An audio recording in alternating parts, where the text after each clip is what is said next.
Hello friends, बहुत बहुत स्वागत है आप लोग का मेरे किचन में। आप लोग देख रहे हैं भोजपुरी फूड चैनल। आज मैं आप लोगों के लिए लाई हूँ बैगन की रेसिपी, जो खाने में बहुत ही स्वादिष्ट होगी। तो चलिए बनाना शुरू करते हैं बिल्कुल नए तरीके से बैगन की सब्जी की रेसिपी।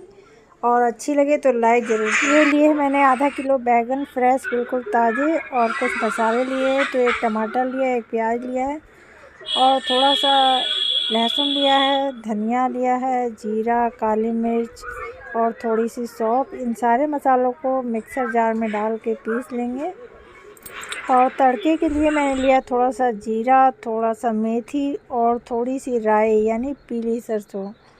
ये 3 तरह के हमने मसाले लिए हैं। और प्रेशर कुकर को गर्म करेंगे और इसमें हमने सारे मसाले डाल दिए हैं। तेल का इस्तेमाल नहीं करेंगे, आप चाहे तो तेल भी डाल सकते हैं। ऑयल फ्री बना रहे हैं इसलिए तेल का इस्तेमाल नहीं करेंगे। प्रेशर कुकर में तड़का डाल दिया है, तड़कने लगा। इसमें डालेंगे मसाले जो पीस के रखे थे हमने, और थोड़ा सा पानी डालेंगे और चलाते हुए मसालों को पकाएंगे। थोड़ा सा लाल मिर्च पाउडर डाला है, थोड़ा सा हल्दी पाउडर, और इसे चलाते हुए मसालों को धीमी धीमी आंच में पकाएंगे। और पानी की कमी लगे सूखने लगा है तो हल्का सा पानी डाल देंगे। मसाले जलने नहीं चाहिए। और ये बैगन को हमने काट लिया है, और थोड़ा सा हमने लिया है आलू को काट लिया है। मसाले हमारे पक गए हैं। इसमें आलू डालेंगे जो हमने काट के रखा था, और थोड़ा सा चलाते हुए आलू को भून लेंगे। और ये आलू हमारे भुन गए हैं। ग्रेवी के लिए पानी डालेंगे। इस तरीके से आप सब्ज़ी बनाएं और बहुत ही स्वादिष्ट बनती है। और वज़न कम करना चाहते हैं तो इस तरीके से ज़रूर सब्ज़ी बनाकर खाएं। स्वाद में कोई भी फ़र्क नहीं आता है। और ये थोड़ी सी हमने चुटकी भर लिए कलौंजी डालेंगे। ये पेट के लिए बहुत ही फ़ायदेमंद होता है, और साथ में सेहत के लिए भी फ़ायदेमंद होता है। और ढक कर के आलू को पका लेंगे।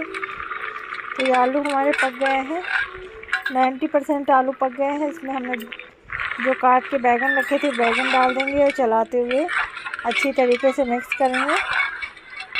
बैगन को बाद में डालेंगे क्योंकि बैगन बहुत ही जल्दी पक जाता है। पहले ही डाल देंगे तो बहुत ज़्यादा ही गल जाएगा बैगन। तो बैगन को हमने बाद में डाला है। और थोड़ा सा डालेंगे गरम मसाला, सब्ज़ी मसाला। जिन लोगों को नींद ना आने की समस्या होती है, उन लोगों को अपने भोजन में बैगन का सेवन ज़रूर करना चाहिए। बैगन खाने से आपको अच्छी नींद आती है। बैगन दिल के लिए फ़ायदेमंद होता है और कई बीमारियों को करने में सहायक होता है, और कई बीमारियों से आपको बचाता है, और वज़न को कम करता है, और बैड कोलेस्ट्रॉल को ठीक करने में सहायक होता है। और ये सब्ज़ी हमारी बनकर तैयार हो गई है। और ये ऑयल फ्री सब्ज़ी रेसिपी हमारी बनकर तैयार हो गई है। और ये खाने में बहुत ही स्वादिष्ट है। किसी को खिलाएंगे तो बिल्कुल पता नहीं चलेगा कि आपने बिना तेल की बनाई है। रेसिपी अच्छी लगे तो चैनल को सब्सक्राइब करें, वीडियो को लाइक शेयर करें। और मेरी रेसिपी देखने के लिए आप सभी लोगों का बहुत बहुत धन्यवाद। फिर मिलते हैं एक नई रेसिपी के साथ।